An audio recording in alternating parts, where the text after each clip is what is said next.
This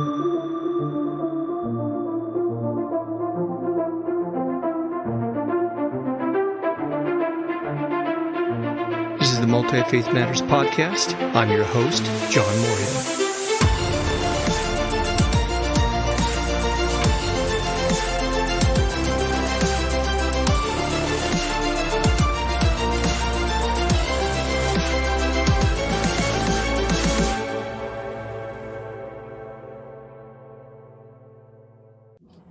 Well, I am John Moorhead. I am the host of the Multi-Faith Matters podcast, and my guest today is Phil Wyman, and this is another joint podcast. He'll be releasing this on the Wild Theology podcast, and Phil is no stranger to folks, obviously, on Wild Theology or Multi-Faith Matters if you've seen many of the episodes, but for those who somehow have been living under a rock and don't know who Phil is.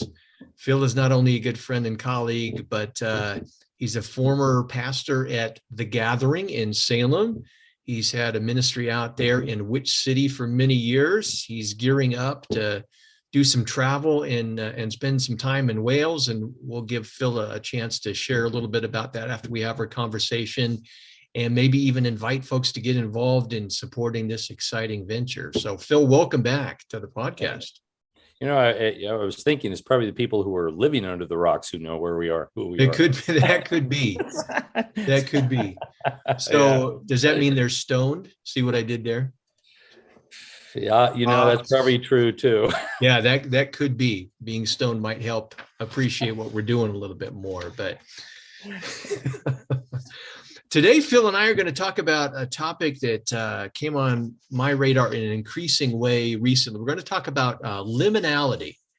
And all God's people said, what in the world is liminality? A little background before Phil and I have this conversation. Recently, I did a podcast on, I wanted to do something on Halloween, and I thought it would be kind of cool rather than just do the usual historical, cultural kind of conversation that's important. One of the things we Christians do is we often scapegoat and make some false claims about Satanists and pagans when it comes to Halloween. So I had a Satanist and pagan come on the program and said, what do you think about Christian perspectives on Halloween? And we were having this conversation. And I think it was, they asked me, you know, why do you enjoy the holiday so much? And as I was kind of reflecting in the moment in the conversation, I said, I really enjoy being in the liminal space. And perhaps even more so, and we'll get to this question as we have the conversation, I think I might even enjoy the liminal space more than the home turf, if you will. And the more I thought about that after the podcast, I thought, man, there's a conversation and a topic in that on its own, you know, just talking about liminality. And so I've been thinking about it ever since, but to kind of help the listener and the viewer who doesn't know what liminality is, let's define a term as we get started. Basically, liminality comes from the Latin term limen, and it means edge or threshold. And it's a metaphor of a doorstep. You're leaving the home space and you're going out into something else. It's that in-between space. And scholars have been talking about this for a number of years. I looked at it a little bit, although I wanted to move beyond it with my Burning Man thesis. Some of the early work, I'm hoping I'm pronouncing his name right, Arnold van Gennep or something like that. And Victor Turner picked up on this. And the way they discussed it was this journey of the preliminal. You move into the liminal space, and then you re-aggregate back into the tribe. They were looking at tribal kinds of perspectives. Another way of looking or talking about it, conceptualizing it, is moving into anti-structure. You're in a structured kind of safe place. And when you cross the threshold, you get into anti-structure, and then it transforms you. And then you go back into where you were before, having gained something, some kind of transformation through the process. And scholars have been talking about that for some time. So you and I are going to talk about the liminal space. And I think this has application to not only the spaces you and I are in, multi-faith festivals, but how we conceive of church and mission and all kinds of things. As I talk about liminality, do you want to add anything to definitions or conceptions or anything like that? Yeah. So with it being sourced in anthropology, its definition being developed in anthropology.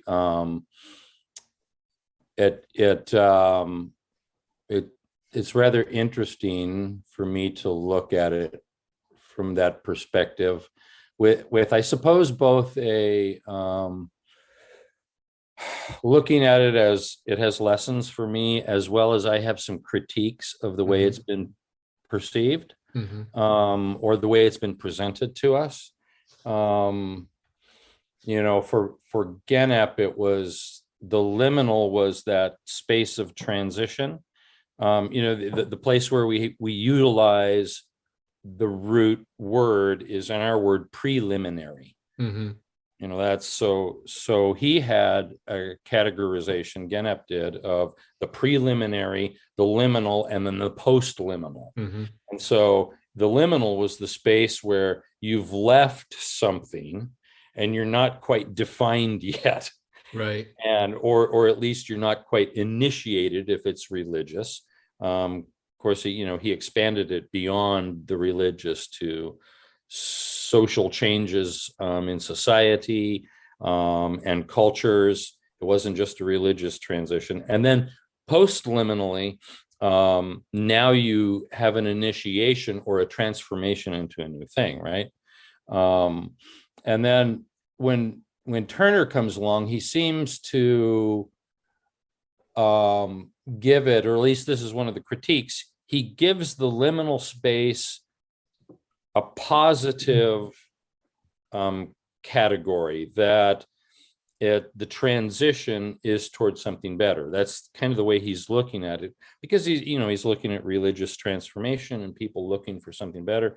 And that was critiqued. Agnes Horvath has done some interesting stuff along that, and she critiqued Turner, saying that he was looking at it in just a positive sense.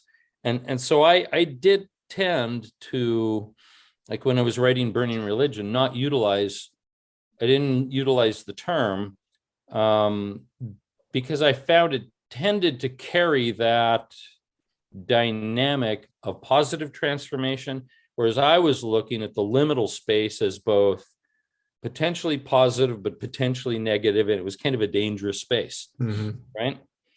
And when I say dangerous, I mean even in a positive sense, because kind of like and like C.S. Lewis talking about what's the lion's name in The Lion, Witch, and the Wardrobe now? Aslan. Yeah, Aslan, as an expression of Christ. Is he safe? Is the question, right? And he's not a tame lion. Right? He's not safe. So there's both danger, but he is good, right? And so I look at that liminal space as something that it's an adventurous and dangerous space, perhaps unlike Victor Turner's view of it. Oh, we're moving to a good thing, right? Right. Or at least that was one of the critiques about him. Whether that's fully true, I can't say. Having read his stuff, I'm not sure I've landed with that same critique, although that's what we've taken away from Turner, I think. Right. So, yeah, I look at this liminal space as a space of great adventure, especially for those of us who are missional in our thinking. That we come as Christians and followers of Jesus as it were, adventurers into these spaces that are misunderstood by the church. So, yeah, I think that's a important point to consider. And I suppose it depends upon what you take away from it, what the transformation ends up being, right? There is a level of danger when you call it anti-structure, right? It's upending things that you're used to. It's changing things, maybe even inverting. So, for example, when I did my Burning Man thesis, Burning Man is a festival that folks hopefully are familiar with, out in Nevada, and Phil's been there for many years. I did my thesis on it, made a trip out there. And a lot of the scholars early on, when I wrote this years ago, that was kind of the paradigm they were looking at, that this involves liminality. People go out there, they leave the mundane, they experience this transformation, and then they go back to their daily lives. Right. Now, what's interesting is for some people that can be a positive transformation. For some people, it can be a threatening kind of transformation, right? And so can the kind of Yeah. context that you and I work and do ministry in multi-faith engagement. Many times Christians are afraid to go there because they don't want to get compromised. They don't want to get tempted by another worldview. They don't want to have their worldview compromised. So there is a danger and a challenge to entering into the liminal space.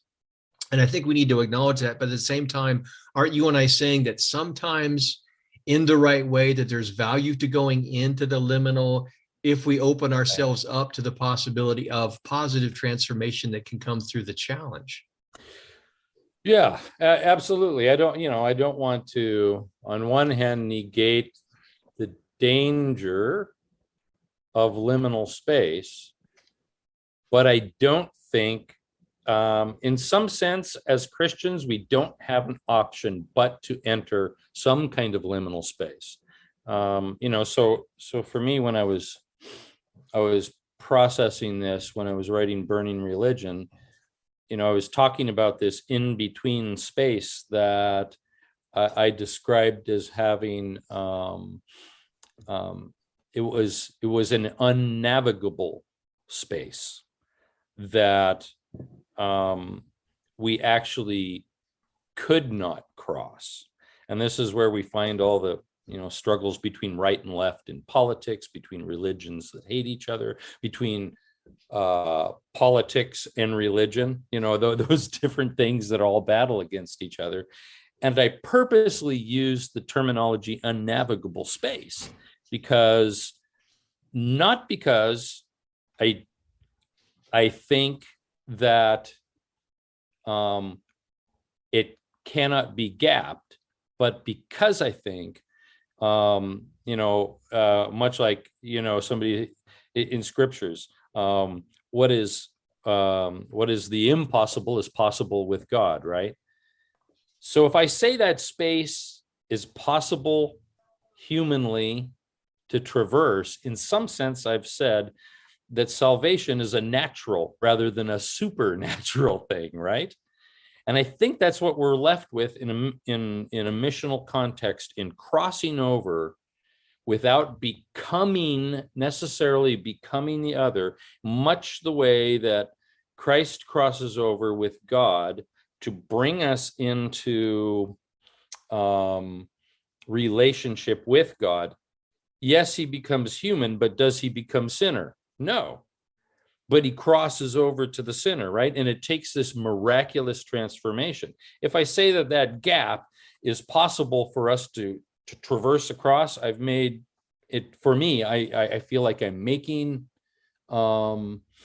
salvation itself a humanly possible thing.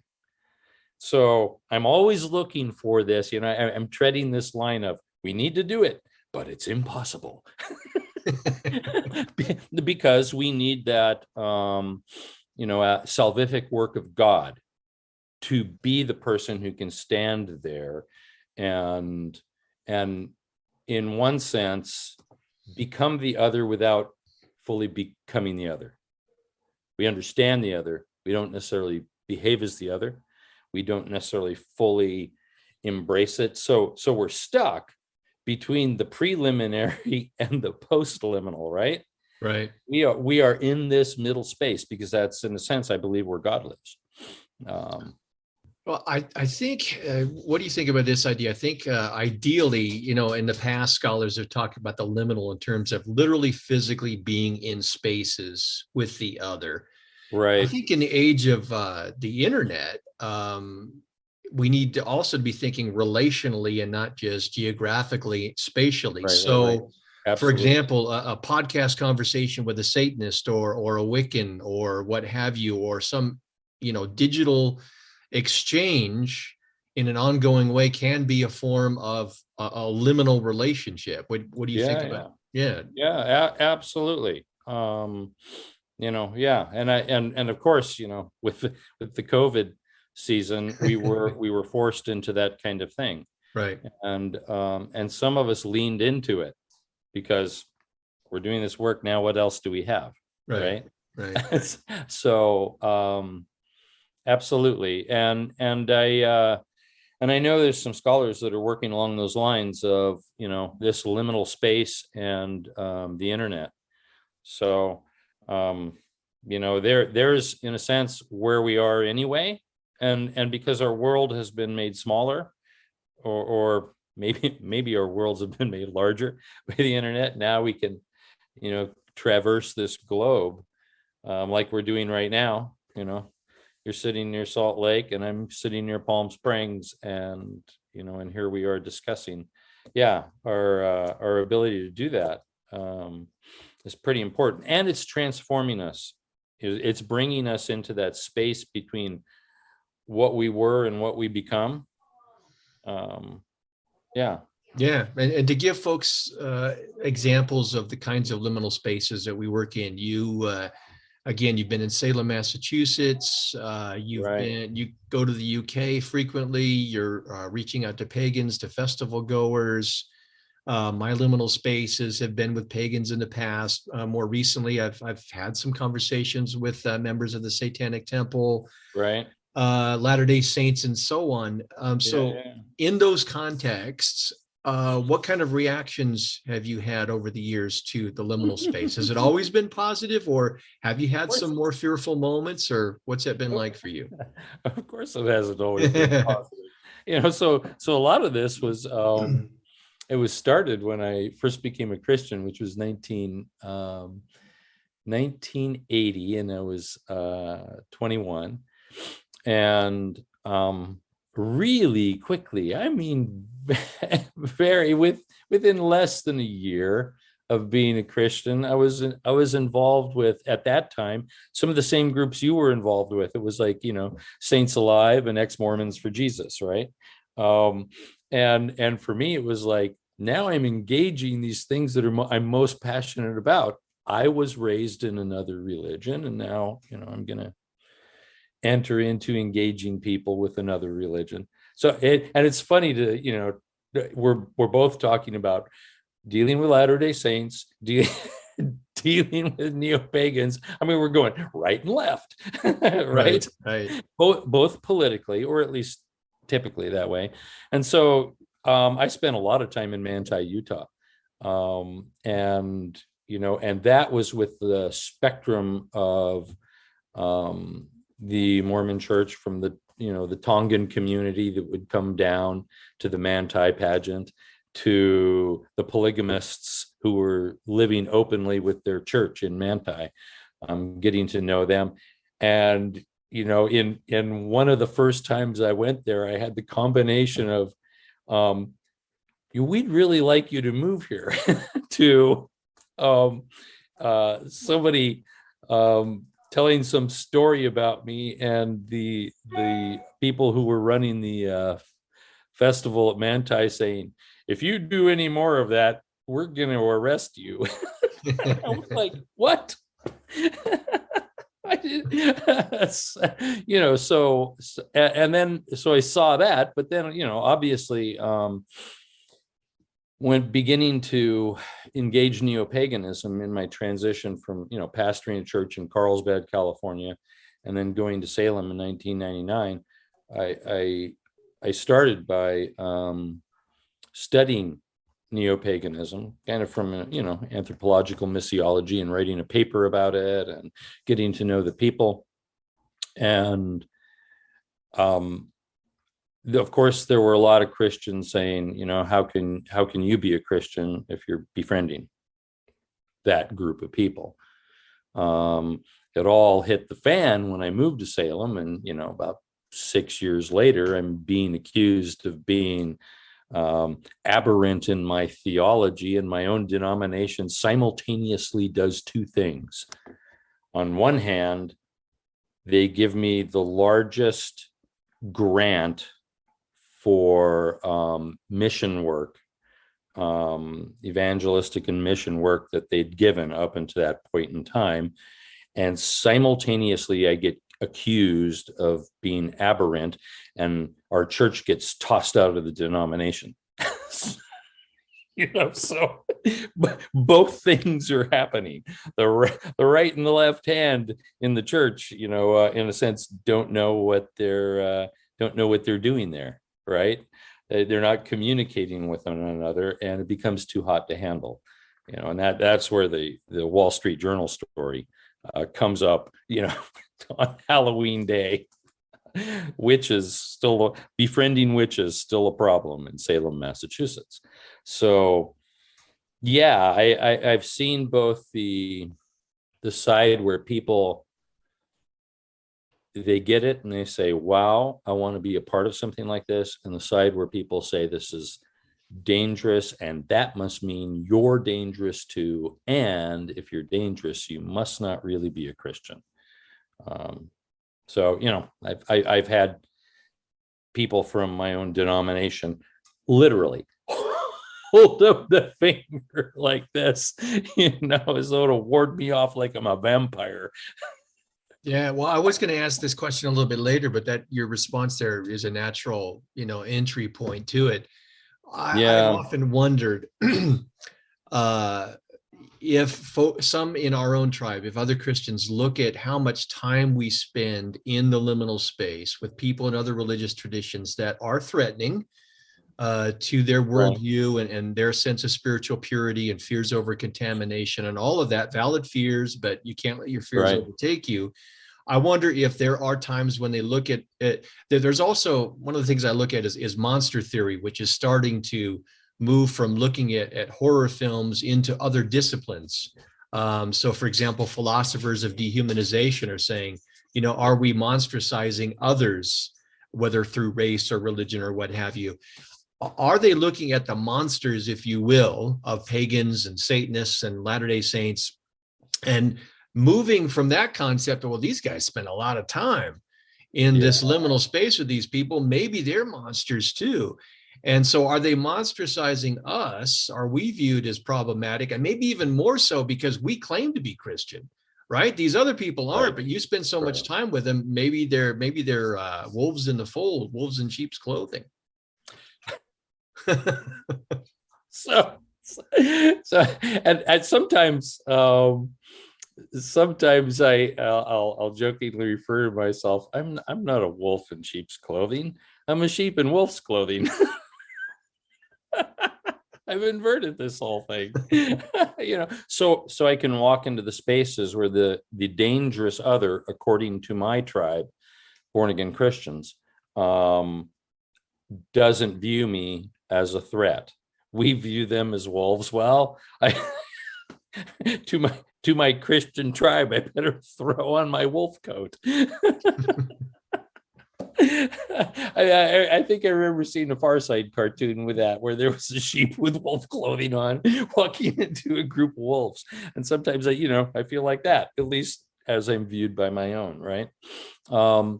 And yeah, so that made me laugh so much I kind of lost your question there.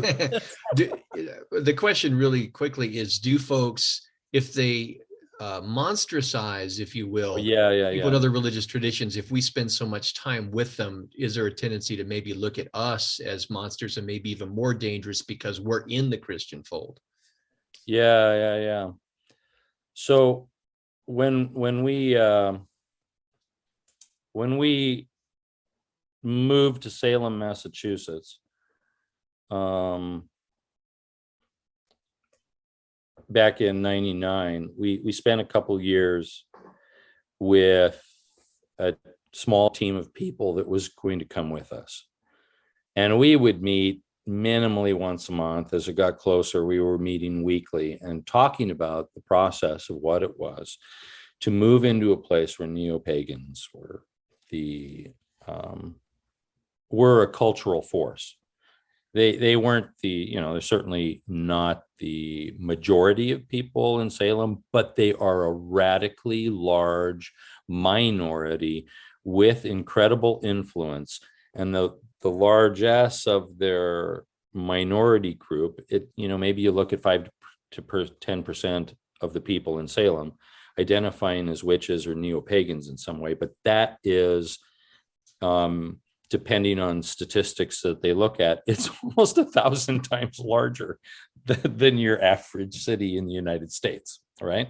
Right. Now, I think those numbers are beginning to change, obviously, because it's such a fast-growing movement, but it's huge. So we would talk about it, and I made the statement that we're probably going to run into trouble for trying to befriend the pagan community. And, I didn't realize how close to home it was going to be, but, I said, we need to beware. The biggest problem isn't going to come from the witches. It's going to come from the church, and I had no idea how close to home that was going to be. And, this monsterizing, monstrous, whatever the terminology is, is that's obviously something that we've done to the other, right? Mm-hmm. If we perceive them as dangerous, then obviously we've turned them into a monster. And to some degree, when we're trying to befriend those people and build a bridge across to them, then we're standing in a battle zone. And, the rocks and the arrows and the gunshots, they're coming from both sides. And, and in a sense, we're dancing in this battle zone. And so it's rather a dangerous pace intellectually and emotionally. And if we look like a wolf to our own people, we're actually closer than that tribe they don't like. And then as they see us as the problem, we're the ones who are getting shot at, Right. Friendly fire, because, they see us as dressed in the garb of the enemy.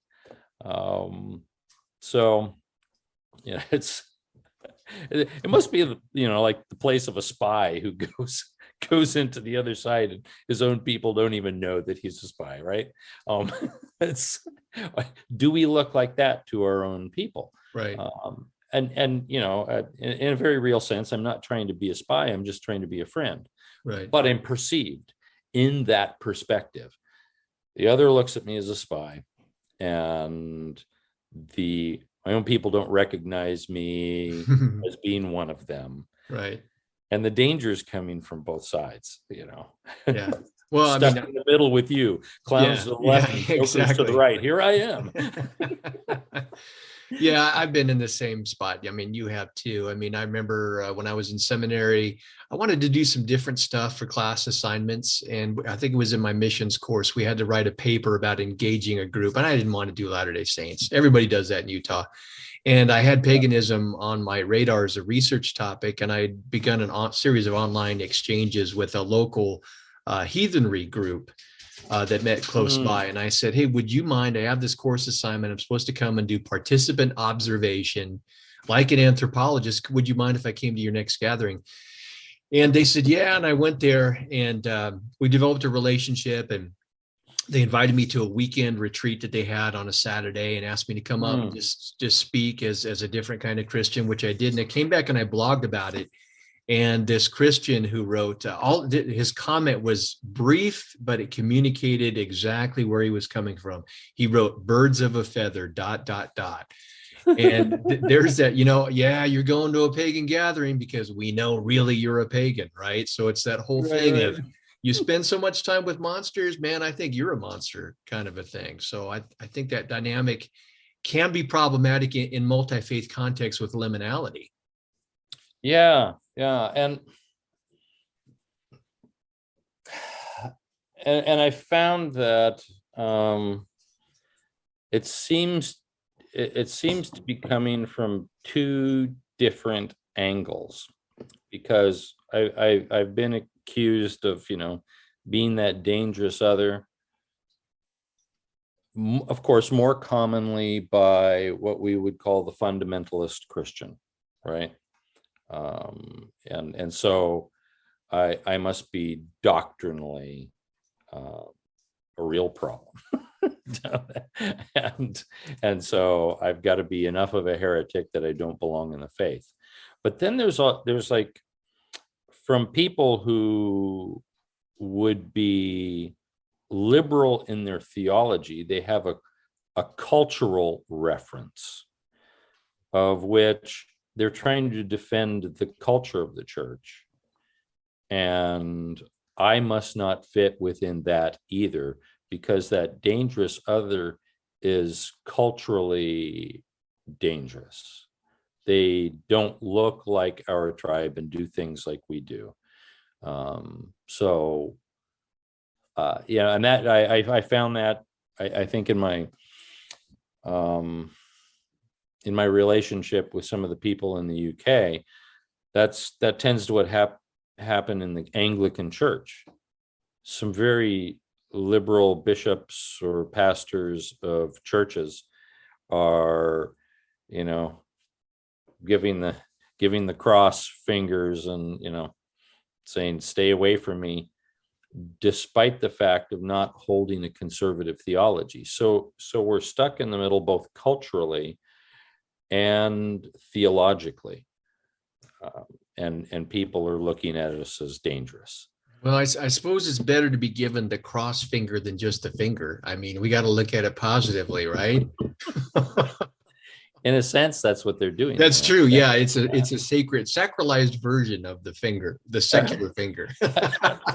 Absolutely, because they are ostracizing us, or saying that you don't deserve to be in this space. It's effectively the Christian finger, right?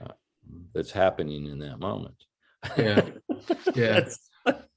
I think it's important to think about liminality in relation to another concept that we'll need to unpack a little bit for folks, and that's the bounded set and the centered set. Yeah. It's been discussed in missional circles, missional church, missiology. Very quickly, a bounded set is one that emphasizes the boundaries, who's in and who's out. Yeah. It has a center, but it puts the emphasis on the boundary. A centered set also has a boundary, but it's more interested in the defining center.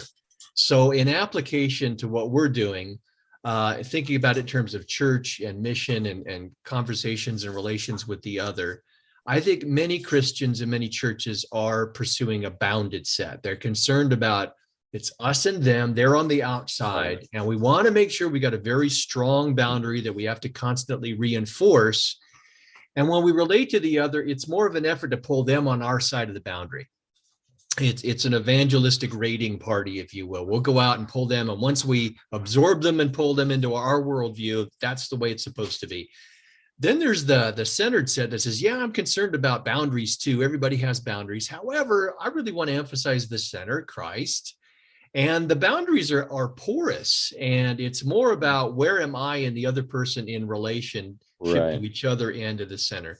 And I think you and I are more comfortable with the threshold going out and spending time in that liminal space because we don't have that clearly that emphasis on the building the fences. Would you agree with that kind of connection?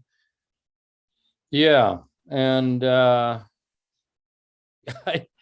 I just can't even imagine Jesus being a fence builder, right? I suppose I see it in that kind of incarnational context. Jesus became the other and lived among us, and so for me there's kind of a without that being stated as such in the Bible, it's kind of like go thou and do likewise. live like Jesus. And so that the idea of the bounded set, a church that has walled itself off, is, to me, it's establishing itself with, I suppose I would look at it, if I was going to be excessively critical, it feels like a dead religion, in the sense of it doesn't have the flow of life because the walls are built and now it's just its own thing. It's kind of like a dam, establishing a lake. And yeah, you can keep a lake clean, but it's the flow in and out that really does that. And I can't help but wonder, have we begun to look like the Salton Sea in California? The water all came in at one place when they put up a dam at the Colorado River on the Arizona California border. It flooded the land, and now that's like the most poisonous place you can possibly imagine. They put up a resort very quickly, and people were water skiing in it, and it was the new place to go. This is like in the 50s, and then pretty soon you have the salt levels rising and a poisoning of the water by fertilization and other things occurring, and now you go by and it's ghost towns on the edge of the Salton Sea. And the question is, if we put up walls, in a sense that we put up dams, that rather than being poisoned by the outsider, do we become internally poisoned with our biases and our feelings about those who are outside? The bounded set, within creating those kind of boundaries in Christianity, I tend to look at it that way. We potentially are poisoning ourselves like the Salton Sea.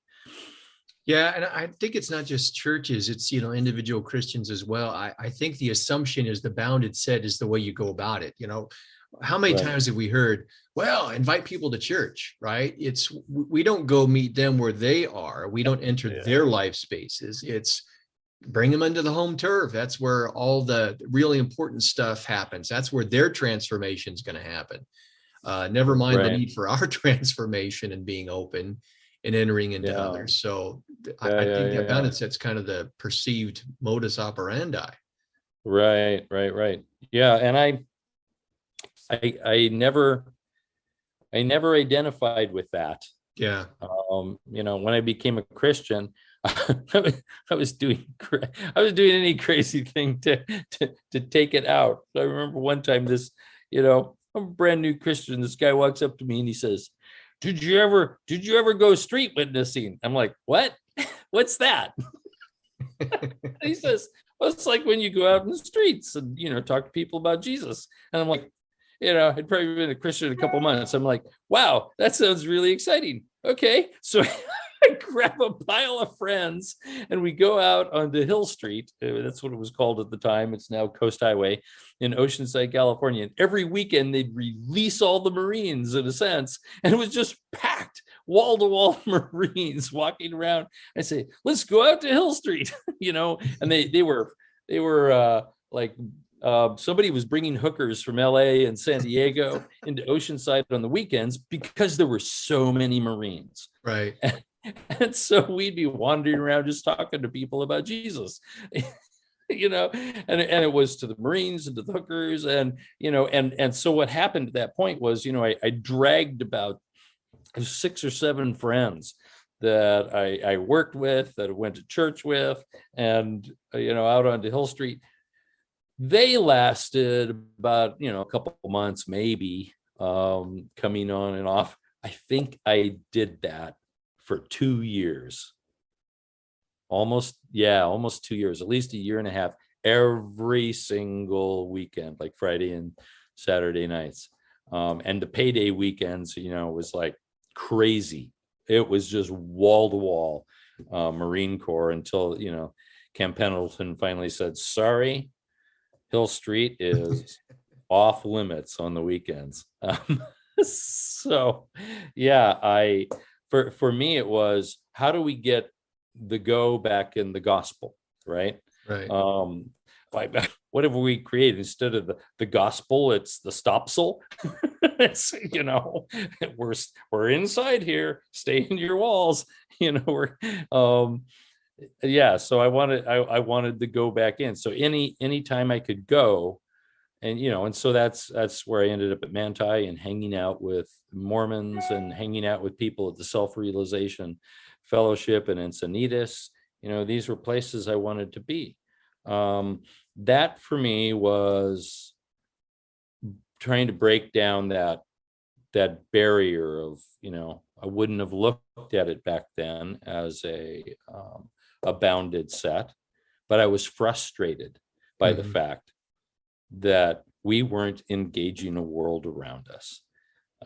Let's get out of here, guys. Yeah. I suppose that could have moved toward, becoming one of those crazy street preachers that now accuse me of being a heretic. Right. Because in a sense, they were even identifying with me back then, because, I have to say, in as much as they're very fundamentalist and oftentimes antagonistic to the world around them, at least they know there's a go in the word gospel, right? Right. They're at least going outside of themselves, which a lot of the church isn't doing. So, I, on one hand, both identify with them and then go, oh boy, that's not me. Yeah. Sorry, guys, that thing over there, no, that's not me. Yeah. Well, I don't know if I sent you the questions ahead of time, but I also think it's because you and I just kind of flow together well in conversation and ministry. But let's unpack. I love what you said there at the end, right? It depends upon, it's not like Christians aren't going into liminal spaces. We may prefer the bounded set, but they do go into liminal spaces. However, the question is, how do we use those liminal spaces? And there are, I mentioned the term evangelistic raiding parties. Sometimes we do that. We go out into the spaces of others, like Manti, which for those who've been keeping tabs on what the Latter-day Saints are doing, the current president and prophet has made the decision there will be no more such pageants, which is fascinating in Mormon studies, because that was an important part of what their culture was all about. But that used to be a part of what they would do. So, and there's also a general conference twice a year, and you'll also find the so-called street preachers out there.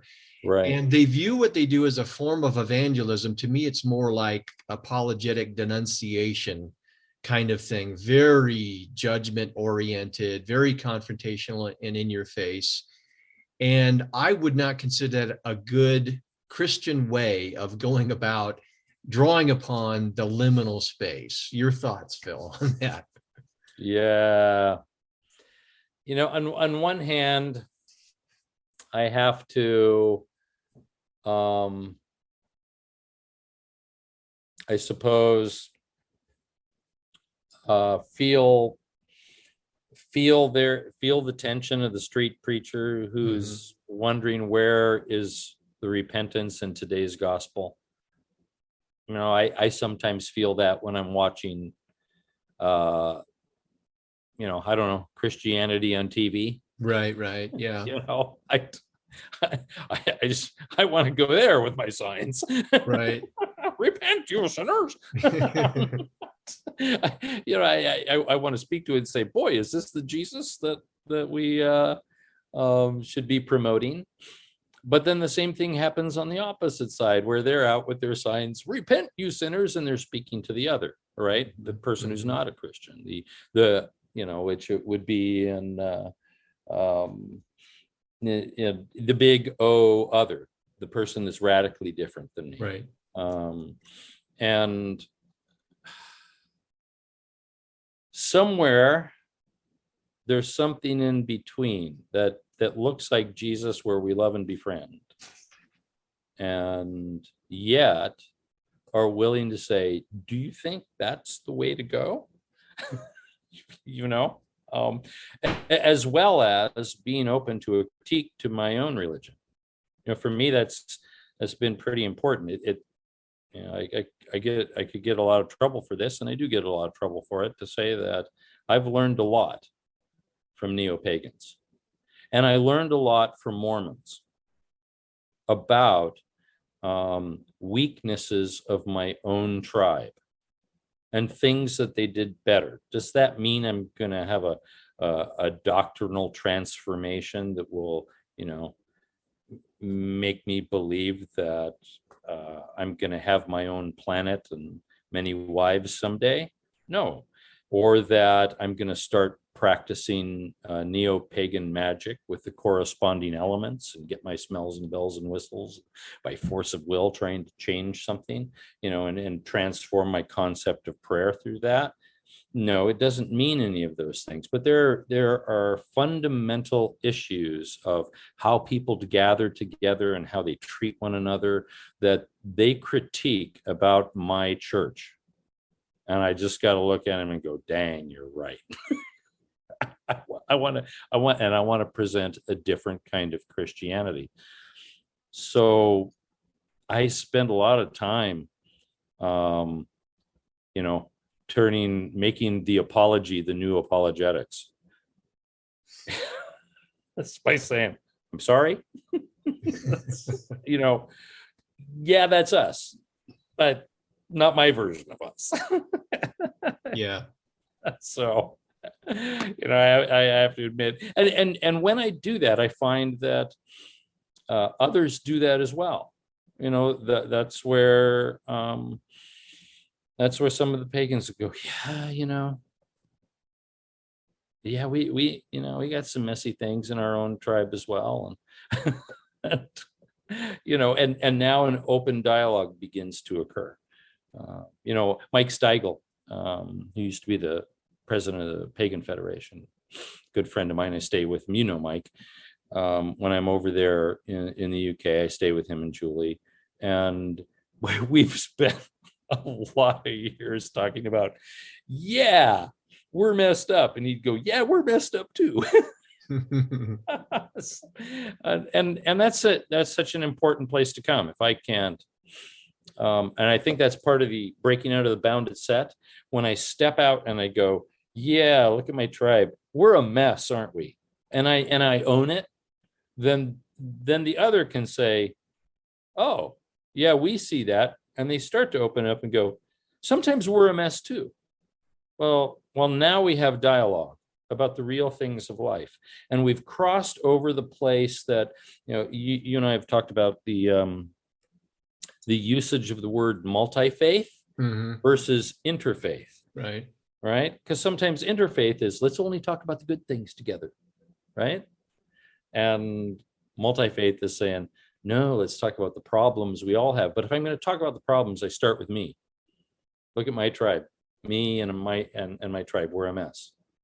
So, yeah, I think it's important to keep in mind, you've touched on some of that there, that if liminality has the promise for transformation, it's not just, we're so used to as Christians, we've got something value to bring. We're going to transform the other by their reception of the message of the gospel, which is important. However, we're saying that through liminality, we can also be transformed if we hear from the other. Is that what you're saying? Oh boy. Yeah. Well, and I have to let that person know that they've had something valuable to offer me. Right. I got to say, hey, that was amazing. I wish my tribe would learn from that. Right.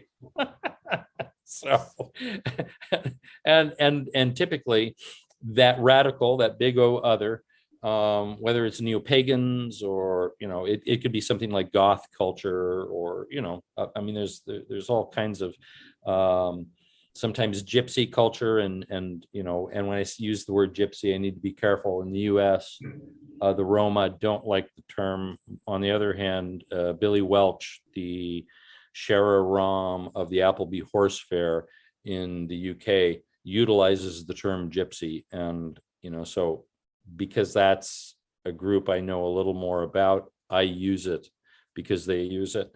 But there are Christians among them, but even their Christians are treated as the radical other by the society around them because they're nomadic people. And that's not understood in what has been called the settled bias of our culture that understands things in terms of ownership and having a landed home.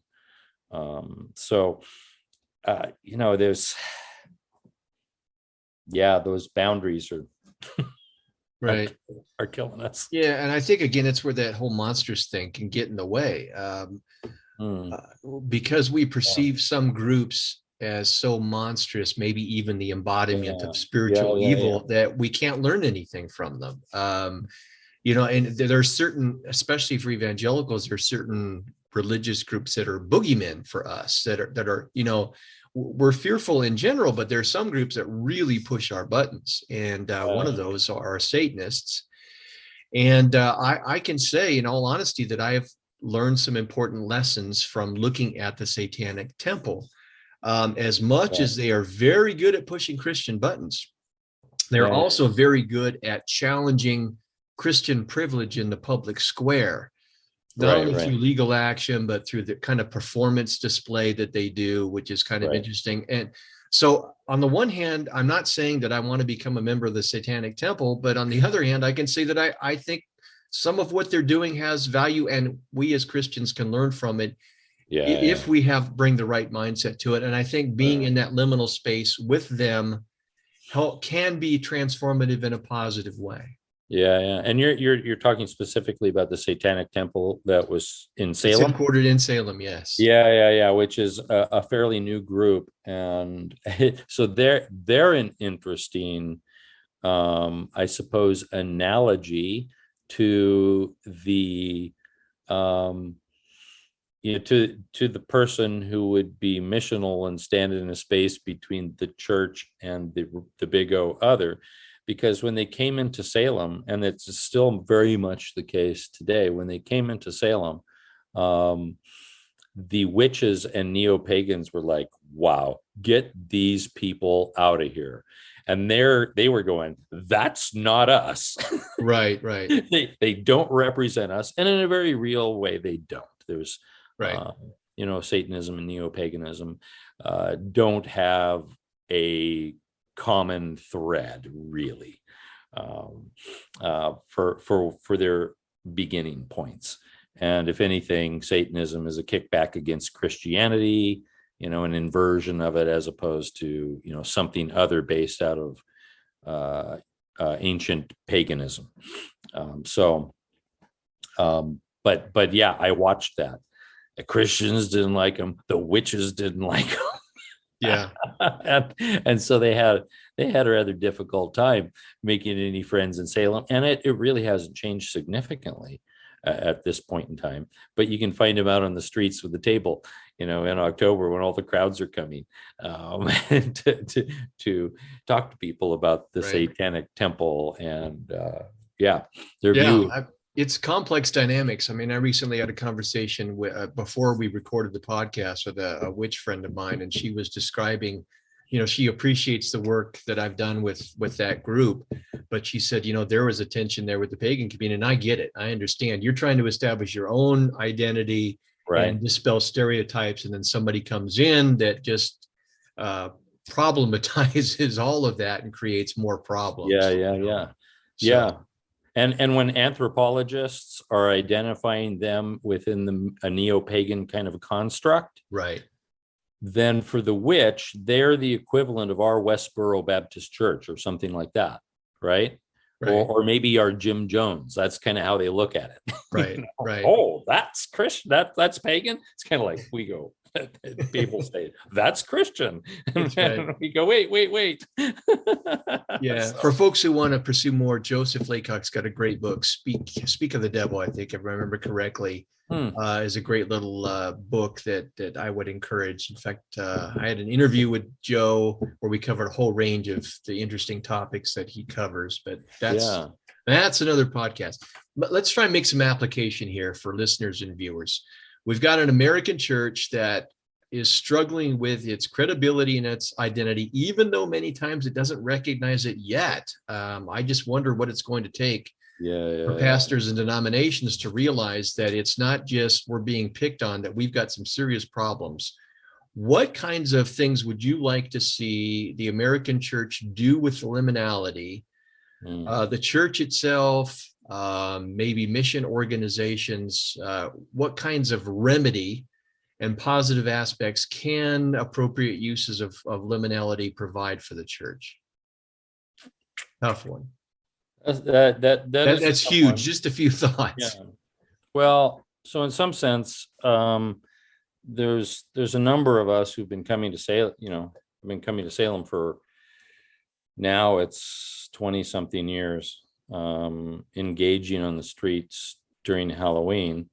The numbers were very small in the beginning, and toward the end of my time living there, because I've been nomadic for about 4 or 5 years now, and toward the time of living there and having a spot where we could do outreach, and we were running a live stage with live music every weekend, sometimes giving away hot cocoa.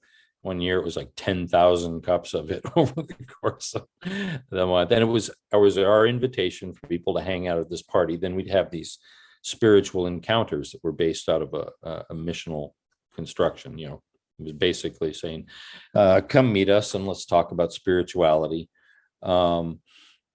We had somewhere around 250 people coming through the month doing that. That went on for years. So there literally were thousands who learned to engage that space. And then there were groups that started doing, some of these groups began doing other festivals and started going to those places to engage similar things. The church needs those, churches. When I say the church, evangelicalism needs to get a little, get a little bolder and allow the people who think like that. And there's some people that are comfortable in those spaces. Let them go be comfortable in those spaces and engage festivals and people from other religions. And the church, then if you allow them to do it, you can then highlight it and say, here's what's going on, some interesting stuff, where we're thinking of our evangelism in a different context. And I do think also there needs to be maybe a theological reframing of our word evangelism. I personally don't think that I can convert anybody. A true conversion is an interaction between the individual and God. And I can talk about my religion and my life and hear about their religion and their life, and we can,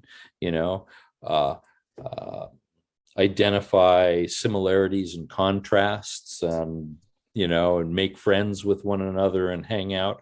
But if there's any going to be any real transformation, I'm just not your let's have an altar call kind of guy, because in this altar call, you're going to say, yes, I need Jesus. And that's going to be the moment you're transformed.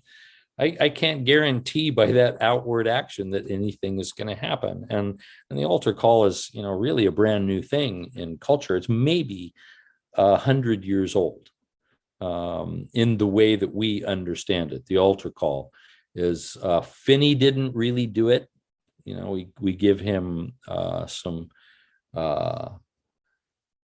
we give him credit for having started it. Anything that looked like it probably started it before with, Francis Asbury and the Methodist Circuit Riders, but it didn't look like that.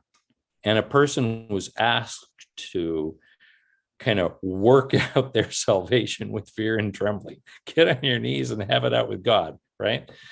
As opposed to say this formulaic prayer and now you're going to be a Christian. So I don't look at myself as providing that kind of thing. Instead, we're talking about life. And if we can reformulate our view of evangelism as something that's not, okay, I'm going to grab you out of the fires of hell and drag you over to my side right now. But rather, we're just going to talk about life, and you and I are going to walk together through it to discover truth and be open along the way to recognize my own blind spots that they might be able to point out. I think if we can reformulate that, then there's a hope that more Christians can learn how to, walk in this liminal space. And some of that then means, for me, I'm going to go there, come with me. So I did have some discussions with the with some people in the UK about this very thing, and they were asking, boy, would you be willing to train our people to go to these places you go, to the festivals? And the festivals include things like the Fairy Festival, which is a primarily the pagan event, philosophy festival that is another other Mhm. that includes a lot of atheists and Right. scientists, and Czech anarchists, and I mean there's these different other groups, the UK gypsies. I want to say, come with me and learn with me, and in a sense, be afraid along the way. We had to go through that, right? Right. Oh yeah. I mean, weren't there times you're going, what the heck am I doing? Yeah, I resonate with all those sentiments. I think if I were to add to it, I would just hope that the church can learn to be more comfortable with the liminal space as an important part of its central DNA, and not just, we're about to worship, we come here, and oh yeah, we also have a missions department. We support that. We support good works in the community. We have a food pantry. Great stuff. I'm not minimizing that, but it's almost like it's an addendum. It's an add-on. It's not a central part of what defines the church. And I think the church needs to be out there constantly doing the things, being Christ to the world, and not just, and I think those things themselves are an act of worship. It's not just corporate worship with sermons and hymns, and you know what I'm saying? So it's an expanded concept of worship through liminality, through service, humility. Am I nuts here?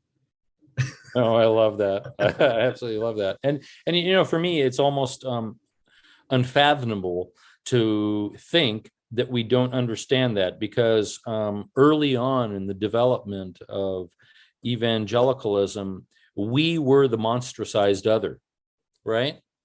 Our own people, the church, as we're saying, hey, we're not sure that we've got it right, and so we want to do it in a new way. We were monstrosized by the other. And then when Pentecostalism came along, 1901, Agnes Osmond speaking in tongues, and the breakout of the Azusa Street revival with the one-eyed black preacher from LA who created this.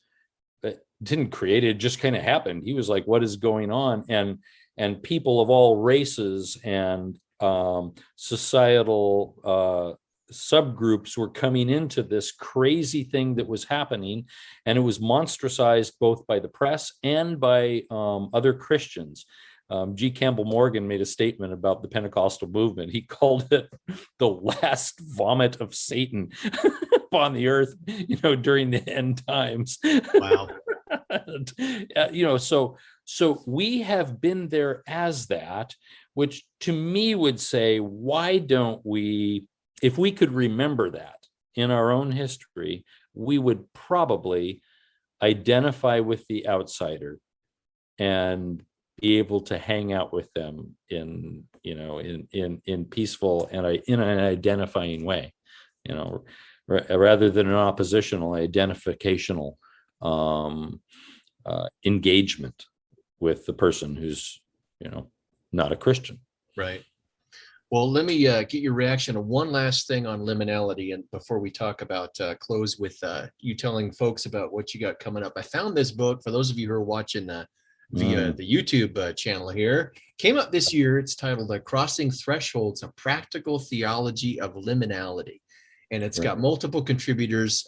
Most of them are from the UK.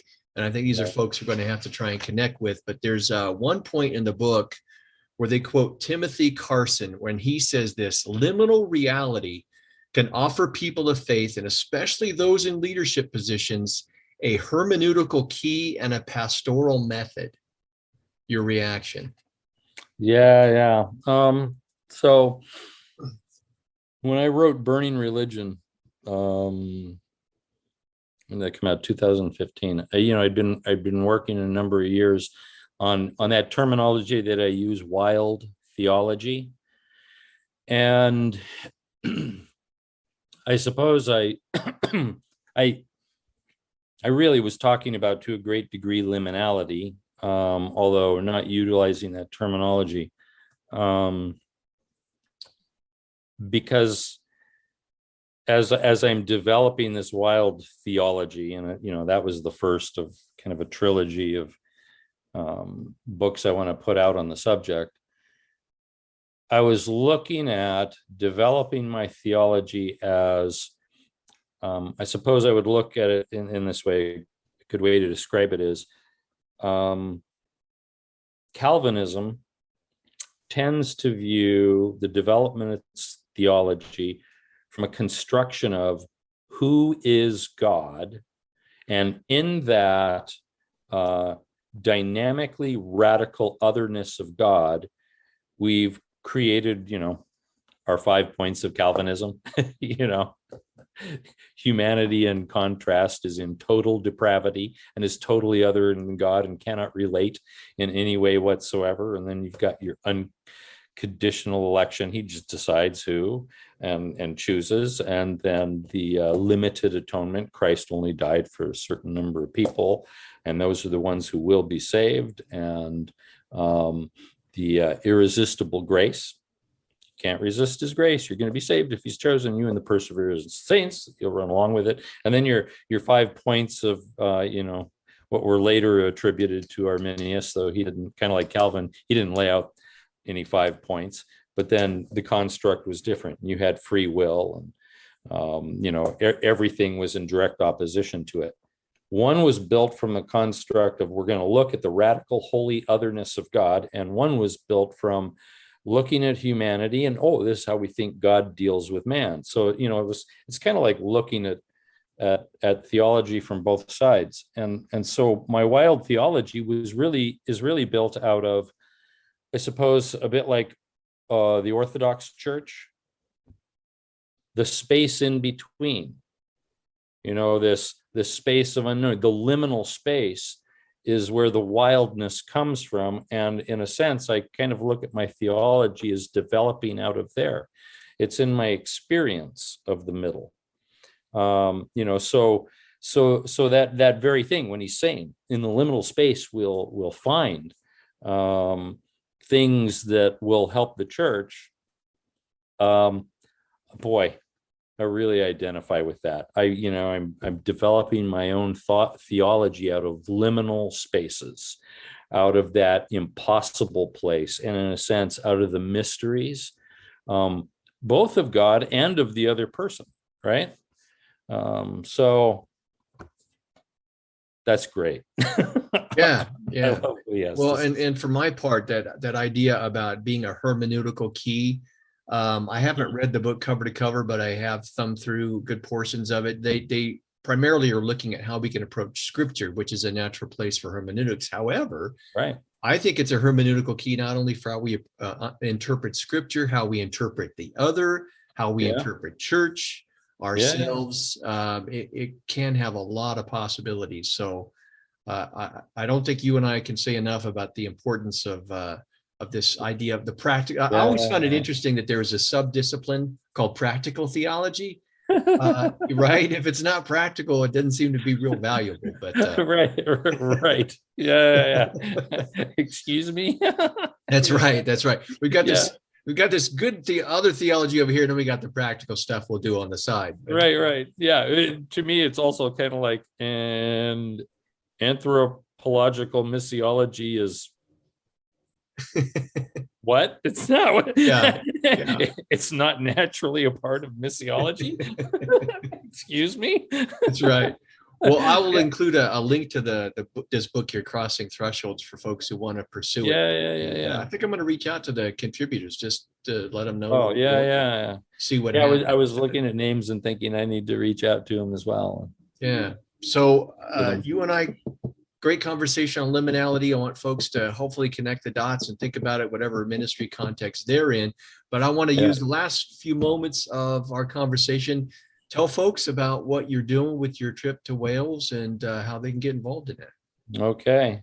Yeah. So I've got a couple things going on right now. I remember sending you about 2 years ago. Hey, I'm writing this book, Love Big or Go Home, which is, kind of based in how do we how do we traverse interaction with subcultures, and particularly this was dealing with nomadic subculture and saying that the gospel itself is nomadic, so we ought to understand it.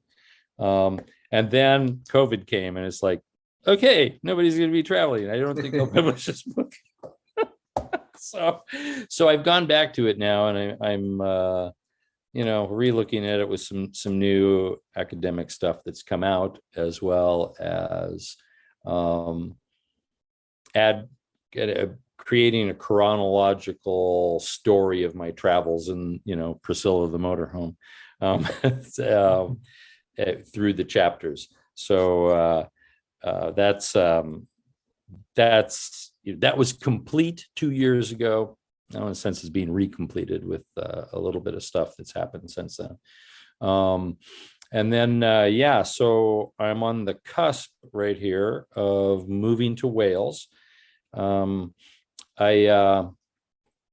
here in California, in a sense, to say goodbye to family. Hey, I'm leaving you, leaving the country. I know I went 3,000 miles 20 years ago. I'm going another 3,000 miles, and it's really it's another cultural jump, because the plan is to move to Carnarvon, North Wales, where 90+% of the population speaks Welsh and Manun Siarad Cymraeg. And so moving there, I have to move from being a proficient learner of Welsh to somehow getting to the kind of fluency that is comfortable with the person who's a native born Welsh speaker and maybe didn't speak English until they were 7, 9 years old. And that area of North Wales has a lot of that. I'm talking with the Baptist Union of Wales, and they have this particular group. I'm dealing with Welsh language churches across Wales.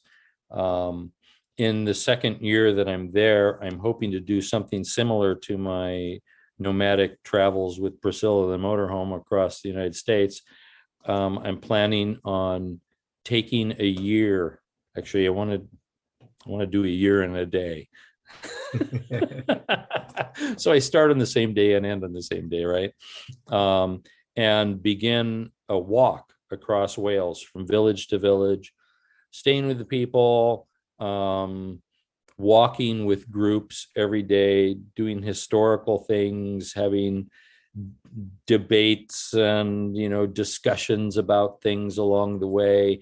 I'll have my guitar over my back and do some pub gigs and things like that. But I'll spend the entire year walking around Wales and not speaking anything but Welsh for that year. Kind of make my promise. And this is based out of the whole the title, the Prince of Wales. For a lot of people don't actually realize that the title Prince of Wales really these days doesn't have any connection to Wales. It's somebody who's in line for the crown right now. Charles has the title Prince of Wales, which he was inducted as the Prince of Wales at Carnarvon Castle, where I'm moving in 1968, I believe it was, and it was met with some protests. In fact, the government was kind of afraid that to do it there initially, because the protests were enough. They thought there might be violence for the people who would like to see an independent Wales, which today it's a growing number of people. But that title Prince of Wales belongs to the crown, and the person is not Welsh at all. So, I'm looking at moving into that culture that is an other group of people by the British, the government, by Westminster. So, I'll be learning to work in Welsh and speak in Welsh and sing in Welsh and all of that stuff. I've been taking the last probably about 15 years, spending a lot of time there. I'm not stepping into place I'm unfamiliar. They know me, I know them. We've got good relationships, and I'm so excited about it right now. So yeah, I do have a Patreon page. Patreon and Phil Wyman.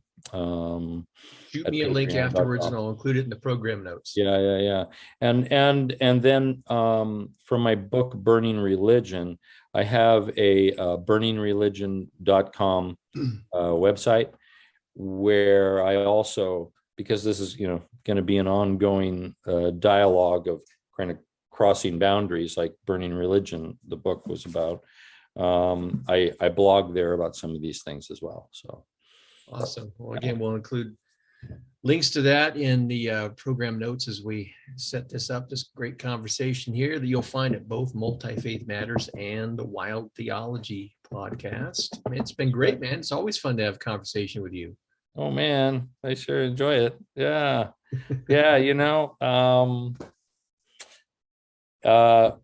We need to be closer than we are. It's a good thing we have Zoom. That's true. Yeah, especially when you start that year-long tour, to keep a computer on your back along with your guitar. And a drone. Yeah, there you go. That'd be awesome. I mean, there's some plans for that kind of thing. And I actually have a few friends who are filmmakers who have been talking to me about, okay, we want to follow you on some of this journey. And, and that's kind of like an area of potential prayer. If somebody wants to pray for this, that, right resources would be reached. So it would be something people in Wales could follow around too, whether, on some kind of media. So. Yeah. Nice. Well, let me wrap up this recording, man. And you and I have a few parting words. Again, my guest, Phil Wyman of Wild Theology and so many other things. Look in the program notes. Click on it to find out what he's doing. Lend your support as he prepares for this transition.